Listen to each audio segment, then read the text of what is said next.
কেমন আছো তোমরা সবাই? আশা করি সবাই খুব ভালো আছো আর আমিও ভালো আছি। আজকে আমি তোমাদের জন্য কলকাতা লাভ স্ট্রিটে নিয়ে চলে আসলাম। জিমিন নিজে সব জিনিসপত্র জাঙ্কুকে রুমে নিয়ে আসে। ওর জিনিসপত্র গোছাচ্ছিল আর জেনিকে ধুচ্ছিল। কিভাবে ধুচ্ছিল সেটা তোমরা বুঝতেই পারছো। চলো আমরা শুনে আসি জিমিন কি বলছে। আসছে, জাঙ্কুক তোমার কাছ থেকে কেড়ে নেবে, আমার সাথে নাকি শুধু সংসার করতে দেবে না। কি খারাপ মেয়ে, যখন বলছিল না ইচ্ছে করছিল থাপড়া ওর সব দাঁতগুলো ফালা দিই।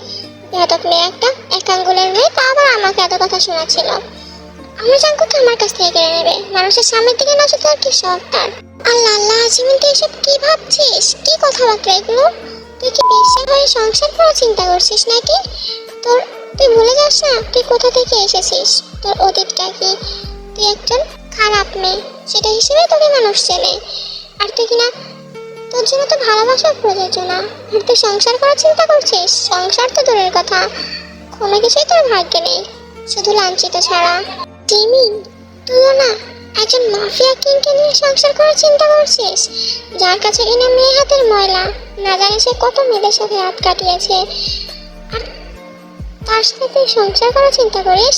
ছি, হাসি আসে তোর ওপর। জিমিন তুই বাস্তবতা ফিরে আয়। বাস্তবতায় জাঙ্কুককে নিয়ে সংসারের চিন্তাটা মাথা থেকে বের হয়ে যাবে। তুই তোর জাঙ্কুককে নিয়ে স্বপ্নের দেশেই ভালো, বাস্তবতায় না। বাস্তবতায় এই সমাজ বা জাঙ্কুক কেউ তোকে বউ হিসেবে মেনে নেবে না। তাই বলছি বাস্তবতায় ফিরে আয়। জিমিন নিজেই নিজেকে এরকম বুঝ দিচ্ছিল যে সংসার তার জন্য না। কি বিড়বিড় করছো একা একা? কিছু না, এমনি। আপনি দাঁড়ান। জিমিন তাড়াতাড়ি বিছানার উপর দাঁড়ায়। জাঙ্কুক তো পুরো অবাক, জিমিন হঠাৎ বিছানার উপর কেন দাঁড়ালো। জিমিন তো জাঙ্কুকের থেকে একটু শর্ট, তাই জিমিন চায় জাঙ্কুকের সোজাসুজি হয়েই কথা বলবে, তার জন্য বিছানায় উঠে দাঁড়িয়েছে। আরে কি করছো, বিছানার উপর দাঁড়ালে কেন? আপনার সাথে আমার কথা আছে তাই। কথাটা কি এমনি নিচে ফেলে দাঁড়িয়ে বললে হতো না? না হতো না। ও আচ্ছা ঠিক আছে, বলো কি বলবে। শুনুন, আপনি কেন মাকে আন্টিকে মিথ্যে কথা বললেন? আন্টি আপনার মা হয় নাকি? আমাকে মিথ্যে বলেন, তাই বলে কি আন্টিকেও বলবেন? আমাদের বিয়ের কথা কেন বললেন আপনি? মিথ্যুক, এত মিথ্যে কথা কেন বলেন? জিমিন, তুমি তোমার লিমিট ক্রস করো না, আর মিথ্যে কথাটা আমি তোমার জন্যই বলেছি। আমার জন্য মানে আমি কি বলেছি যে আন্টিকে মিথ্যে কথা বলতে, আমাদের বিয়ের কথা বলতে? আমাদের তো বিয়েই হয়নি। জিমিন, আমি যদি বিয়ের কথা না বলতাম তাহলে কি বলতাম? তুমি এই বাড়িতে কোন পরিচয়ে আছো, কেন আছো এই বাড়িতে? বলতাম তুমি একজন কলগার্ল, আমি তোমাকে জাস্ট আমার ব্যবহারের জন্য এখানে এনেছি, এটা বলতাম। এটা বলে কি মা তোমাকে রাখতো? কোনোদিন রাখতো না, ঘাড় ধরেই বাড়ি থেকে বের করে দিত। তোমাকে এই বাড়িতে রাখার জন্যই না আমি আমাদের বিয়ের কথা বলেছি, বুঝলে? আর মানে তোমার মতো একটা মেয়েকে বিয়ের কথা আমি কোনোদিন চিন্তাও করতে পারি না। জিমিন আর কিছু বলে না, জিমিন বিছানা থেকে নেমে যায়।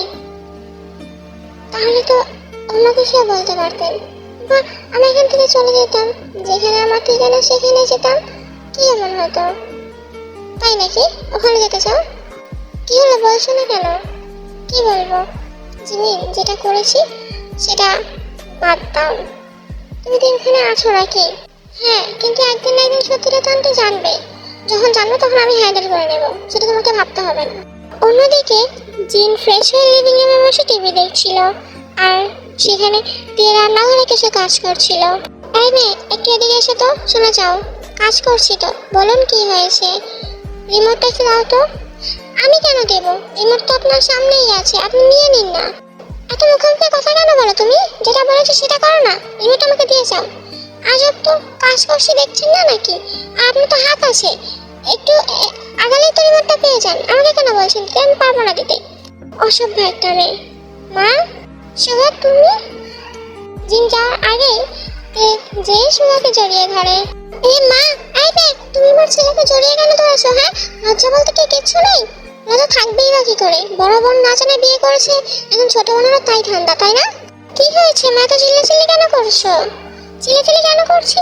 তোর এই শালি আমার ছেলেকে জড়িয়ে ধরেছে, ওরা তোমার সাহস কে দিয়েছে? ও আচ্ছা, তুই কেন এমন করছিস? কেন সুগাকে জড়িয়ে ধরলি তুই? সরি আপু, আমার মনে ছিল না, আর করবো না। সরি বলে সব সমাধান হয় না তে। আচ্ছা, তোমাদের মা বাবা কি তোমাদের কোনো শিক্ষা দেয়নি নাকি? জিনা, তুমি কি পাগল হয়ে গেছো? কি বলছো এসব? এখানে ওদের মা বাবাকে কেন টেনে নিয়ে আসছো তুমি? এই করে থাকবে, কোনো কথা বলবে না বলে দিলাম। মা, তুমি কি বলছো এসব? তুমি আমাদের কথার মাঝে তাদের কেন টেনে আনছো, যারা কিনা এই পৃথিবীতেই নেই? ফ্ল্যাশব্যাক। জাঙ্কুক যেদিন যে প্রথম জিমিনের সাথে থাকতে গিয়েছিল সেই দিনের কথা এটা। আচ্ছা, আমাকে একটা কথা বলো তো, তোমার বাবা মাকে রেখে তুমি এখানে কেন এসেছো? বাবা মা যদি থাকতো তাহলে আমার জীবনটা এমন হতো না। আমার জীবনটা অন্য সব মেয়েদের মতো ভালো কাটতো, আমিও আজকে খুশি থাকতাম। কিন্তু না, আমার আগে ছিল না। জানেন, গ্রামে যদি 5টি সচ্ছল ফ্যামিলি থাকে তাহলে তাদের মধ্যে আমরা ছিলাম একটি। বাবা কত মানুষকে কতভাবে সাহায্য করেছে, কখনো টাকা দিয়ে, কখনো থাকতে দিয়ে, আবার কখনো খাবার দিয়ে। বাবা অনেক সাহায্য করেছে মানুষকে, কিন্তু তার কিছুদিন পরেই বাবা আমাকে আর মাকে ছেড়ে চলে যায়। তার 1 বছরের মাথায় মাও আমাকে ছেড়ে চলে যায়, রেখে যায় এই নিষ্ঠুর পৃথিবীতে। কিছুদিন থাকতে পরে বুঝতে পারলাম গ্রামে মানুষরূপী কিছু পশু আছে যারা আমাকে ছিঁড়ে খেতে চায়। ভয়ে চলে এলাম শহরে, নিজের জীবনটাকে সুন্দর মতো করে তুলবো বলে। কিন্তু শহরে এসেও শহরের পশুদের কাছ থেকে নিস্তার পাইনি, হারাতে হয় নিজের সতীত্ব। আন্টি, তুই তো ছোট মানুষ, আরো একটু বদমেজাজিও। ও কখন কি করে কি বলে সেটাও নিজেই জানে না, কিন্তু পরে যখন বুঝতে পারে তখন ও খুব কষ্ট পায়। আপনি ওকে ভুল বুঝবেন না, ওকে ক্ষমা করবেন। আর অনেক বেলা হয়েছে। সুগা, তুমি কি একেবারে অফিস থেকে এসে পড়ছো নাকি আবার যাবে? না চিমিন, আমি খাবার খেয়ে চলে যাব, অফিসে অনেক কাজ আছে। মামাও এসেছে শুনলাম, তাই ওদের সাথে দেখা করতে আসলাম। এই, ওকে বড় ভাই বল না, তাহলে ওকে নাম ধরে ডাকিস কেন? ভাবি বলতে পারিস না? এখন থেকে ভাবি বলবি। আরে তুমি, ওই যে তোমাকে নাম ধরে ডাকে, তুমি কিছু বলো না কেন? মা, আমি সবসময় জিমিনকে নাম ধরেই ডেকেছি, ভাবি বলে কখনো ডাকিনি। তাই ডাকিস না, এখন থেকে ডাকবি, অসভ্য ছেলে একটা। আচ্ছা ঠিক আছে। তারপর ওরা সবাই একসাথে খেতে বসে। জিমিন জিনকে তরকারি দিতে গেলে জিমিনের পায়ে লাথি মেরে ওকে ফেলে দেয়। জিমিন হাতে থাকা তরকারির বাটিটা জিনের গায়ে যেয়ে পড়ে। জিন খুব রেগে যায়, আর রেগে চেয়ার থেকে উঠে জিমিনকে একটা থাপ্পড় দেয়। জিমিন খুব ব্যথা পায়, আর সবার সামনে হঠাৎ করে এরকম হওয়াতে জিমিনের অনেকটা খারাপও লাগে। আই মেয়ে, তুমি কি চোখে দেখো না নাকি? আজব। জিমিন কিছু বলে না, জিমিনের চোখে পানি স্পষ্ট। ও তাড়াতাড়ি করে ওর ঘরে চলে যায়। জিমিনের পিছু পিছু তেও চলে যায় ঘরে। এই সুগা, ওই মেয়েটা তখন তোকে এইভাবে জড়িয়ে ধরেছিল কেন রে? তুই কি আবার আমাদেরকে না বলে ওকে বিয়ে করেছিস নাকি তোর বড় ভাইয়ের মতো? না মা, করিনি, কিন্তু করব। করবি মানে? ওই বেয়াদব মেয়ের সাথে আমি তো বিয়ে কখনোই দেবো না। মা, তুমি থেকে যেমনটা মনে করছো কে তেমন মেয়ে না, ও খুব ভালো আর শান্ত একটা মেয়ে। তোমার বিশ্বাস না হলে তুমি ভাইয়াকে জিজ্ঞেস করো, ভাইয়াও জানে। আর তোমরা এখানে কিছুদিন থাকলেই বুঝতে পারবে তে কেমন। আর আমি যতটুকু দেখলাম, ভাবির সাথেও তো তুমি তেমন একটা ভালো ব্যবহার করো না, তার কারণেই হয়তো এমন করে। কারণ ওর ভাবি, ওর বোন ওর কাছে সব। ওর বোন ওর মা, ওর বোনকে কেউ কিছু বললেও সহ্য করতে পারে না। মা, খাবার রেখে কোথায় যাচ্ছ তুমি? কোথায় আবার যাবো? তোর বউকে খাবার দিয়ে আসে, আর না হলে খাবার পরে বলবি আমার মার জন্য আমার বউ খাবারও খেতে পারলো না। তারপর জিমিনকে খাবার দিয়ে আসে, আর সাথে কয়টা কথা শুনিয়েও আসে। সন্ধ্যার সময় জিনার নামজন নিজেদের রুমে কথা বলছিল। জিনু, তোমার ছেলের পছন্দ আছে বলতে হবে, আর না হলে কি জিমিনের মতো সুন্দর একটা মেয়েকে পছন্দ করে? মেয়েটা যেমন সুন্দর তেমন তার ব্যবহারও সুন্দর। তুমি আসার পর থেকে এত কথা শুনলে, কিন্তু তারপর পাল্টা কোনো জবাব দেয়নি মেয়েটা, তাই না? এই শোনো, ওরকম মেয়েকে না আমার চেনা আছে, এখন কিছু বলবে না, কিন্তু 2 দিন পর ঠিকই বলবে সুন্দর নয় মেয়ে, ঠিক আছে? তুমি মানো বা না মানো, আমার তো খুব পছন্দ হয়েছে মেয়েটাকে, কারণ মেয়েটা খুব ভালো। আর তোমার এই মাফিয়ার মতো ছেলেটাকে যে বিয়ে করেছে সেটাই তো তোমার ছেলের ভাগ্য। আমার তো এখন সন্দেহ হচ্ছে, ওই মেয়েটা কি জানে যে তোমার ছেলে একটা মাফিয়া? তোমার ওই ছেলের জন্য আজকে দেশ ছেড়ে বিদেশে পড়ে আছি আমরা, আমাদের দেশেই আসতে দেয় না ও। সমস্যাটা কি ওর? আহা নামজন, এইভাবে কেন বলছো আমার ছেলেটার নামে? আমি কম চেষ্টা তো আর করিনি। আমরা কতবার বলেছি মাফিয়া জগৎটাকে ছেড়ে দিতে ওকে, ওকে শুনেছে কারো কথা? জিমিন তখন সেখান দিয়ে যাচ্ছিল, জিমিনকে দেখে জিমিনকে ডাকে, এই মেয়ে শোনো। জি আন্টি, বলুন। এবার তুমি আন্টি কেন বলছো? আমরা তো এখন তোমার শ্বশুর শাশুড়ি, আর শ্বশুর শাশুড়িকে মা বাবা ডাকতে হয়, ঠিক আছে? আব্বা মা বলে ডাকবে এখন থেকে আমাদের। ঠিক আছে বাবা। আমার কথা শোনো, জাঙ্কুক কোথায়? উনি তো ঘরে। ওকে বলো আমি ডেকেছি আমার রুমে আসতে। ঠিক আছে। জিমিন রুমে যেয়ে দেখে জাঙ্কুক কিছু কাজ করছে। শুনুন। হ্যাঁ বলো। মা আপনাকে ডাকছে, ওনার রুমে যেতে বলেছে। কেন? জানি না আমি, আমাকে শুধু বললো আপনাকে ডেকে দিতে। আচ্ছা ঠিক আছে চলো।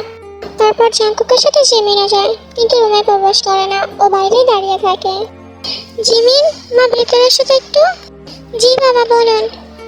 আমার না খুব চা খেতে ইচ্ছে করছে, তুমি কি আমাকে একটু চা বানিয়ে খাওয়াতে পারবে? হ্যাঁ কেন পারবো না, আমি এক্ষুনি নিয়ে আসছি।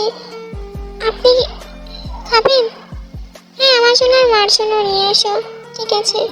তারপর জিমিন রান্নাঘরে চলে যায় আর ওদের জন্য চা বানাতে থাকে, আর তখন সেখানে তে আসে। আপু কি করছো? চা বানাচ্ছি। খাবি তুই? না আমি খাবো না। কাদের জন্য বানাচ্ছ? মা বাবা আর তোর ভাইয়ের জন্য। আপু, মা বাবাকে? ওই লোক তোমার মা বাবা না বুঝছো? শয়তান একটা মহিলা। তে মানা করিস না আমি? মানা করেছে তাতে কি হয়েছে? আমিও তো তাকে মানা করেছি তোমার সাথে খারাপ ব্যবহার না করতে, কিন্তু তারপরেও তো উনি করে। খাবার দেয়, তখন খাবার দেওয়ার সময় কত রকমের কথা শোনালো তোমাকে, তারপর না তুমি তাদের জন্য চা বানাচ্ছ। আমি হলে না চাবিতে লঙ্কা দিয়ে রাখতাম, খাইছি মতো। দিয়ে তুই কি আর বড় হবি না নাকি? বয়স তো কম হলো না। শোন, তুই আর শুধু এক কাপড়কে ভালোবাসিস, আর ওনারা যদি চায় তাহলে তোর বিয়েও হবে। তাহলে বিয়ের পর উনি হবেন তোর শাশুড়ি, তোর মা। ওনার সাথে এমন ব্যবহার কেন করিস? করবি না। সবসময় তো আমি থাকবো না তোর দোষ টাকার জন্য, বুঝলি? থাকবে না মানে? কেন থাকবে না? এখন তো তোমার সাথে ভাইয়ার বিয়েও হয়ে গেছে, তোমার থেকে আমাকে আর কেউ আলাদা করতে পারবে না। আমার যে কত খুশি লাগছে না তুমি জানো না আপু। আমি তোমার আর ভাইয়ার বিয়েতে অনেক খুশি হয়েছি, কিন্তু তুমি কেন আমাকে বলো না যে তুমি আর ভাইয়া বিয়ে করেছো? নাতে, তোর ভাইয়ের সাথে আমার বিয়েটা হয়নি। আপু মজা করো না তো, ভাইয়া তো তখন বললো তোমার সাথে ভাইয়ার বিয়ে হয়েছে, তাহলে মজা করার বয়স আছে বুঝি? সেটা তখন তোর ভাইয়া মিথ্যে বলেছে শুধুমাত্র আমাকে বাড়িতে রাখার জন্য। আর না হলে আমার মতো মেয়েকে কে নিজের বউ করবে রে? তোর ভাইয়া তো এটা নিজের স্বপ্নেও ভাবতে পারে না যে আমি তার বউ। শুধু শুধু তুই এই কথাটা কাউকে বলিস না বোন। একদিন না একদিন আমাকে এই বাড়ি থেকে ঠিক চলে যেতে হবে, সত্যিটা একদিন সবার সামনে আসবে, সেদিন আমি এই বাড়ি থেকে চলে যাব। তোকে এই পুরো সংসারটাকে ধরে রাখতে হবে, মা বাবাকে দেখে রাখতে হবে, ঠিক আছে? ওনার সাথে খারাপ ব্যবহার করিস না। মা বাইরে থেকে যতটাই শক্ত দেখাক না কেন, ভিতর থেকে ঠিক ততটাই নরম, খুব ভালো সে। আপু তাহলে তো আমিও খারাপ মেয়ে, আমাকে কি শুধু বিয়ে করবে? আমার সত্যিটাও তো একদিন যদি সবার সামনে আসে তখন আমাকে এই বাড়ি ছেড়ে চলে যেতে হবে। তাহলে নাতে শুধু কখনো তো সত্যিটার সামনে আসতে দেবে না, কারণ ও তোকে ভালোবাসে, ও তোকে বিয়ে করবে, এটাও স্বপ্ন, বুঝলি? এখন শর্ত, আমি চাগুলো দিয়ে আসি। বাবা আপনার চা, মা আপনার চা। এই আমাকে মা বলছো কেন তুমি? তোমাকে এখনো মা বলার অধিকার আমি দিইনি, বুঝলি? আমি সরি। এখন যাও এখান থেকে। জিনুও যাবে কেন? ওর সামনে কথা বলো না। ওর সামনে আমি কেন কথা বলবো আমার ছেলের সাথে? জিনু তোমার ছেলে, ওর হাজব্যান্ড, ভুলে যেও না। হ্যাঁ তো বাবা ঠিক আছে আমি চলে যাচ্ছি। মা জিমিন তো চলেই গেল, তুমি ওর সাথে এরকম না করলেও পারো, ওরও তো খারাপ লাগে বলো। জাগো, তুই কি এখন তোর বড় হয়ে আমার সাথে তাড়াতাড়ি করবি? মা কেন এমন করছো? তুমি তো এমন ছিলে না, তাহলে তুই কি করে বুঝবি রে? যখন ছেলে তার মাকে না বলে বিয়ে করে তখন যে কত কষ্ট হয়। মা আমি তোমার সাথে কথাই পারবো না, এখন কি জন্য আমাকে ডেকেছো সেটা বলো। জাঙ্কুক তুই মাফিয়া জগৎটা ছেড়ে দে না, ফিরে আয় না আমার কাছে আমার সাধারণ জাঙ্কুক হয়ে। মা তুমি আবার সেই একই কথা শুরু করেছো। আচ্ছা মা তুমি কি এই কথাটা কোনোভাবে ভুলতে পারো না? মা আমি অনেকবার বলেছি আমি পারবো না এই জগৎটা ছাড়তে, আমি পুরো আটকে পড়েছি এখানে, আমি এখানে খুব ভালোই আছি। প্লিজ মা এই কথা তুমি বলো না, কারণ তুমি যতবার বলেছো ততবার তুমি নিরাশ হয়েছো। আজকের পর্ব এই পর্যন্তই, আশা করি তোমাদের ভালো লাগবে। আর ভালো লাগলে লাইক কমেন্ট শেয়ার আর আমার চ্যানেলটা সাবস্ক্রাইব করে দিও। বাই।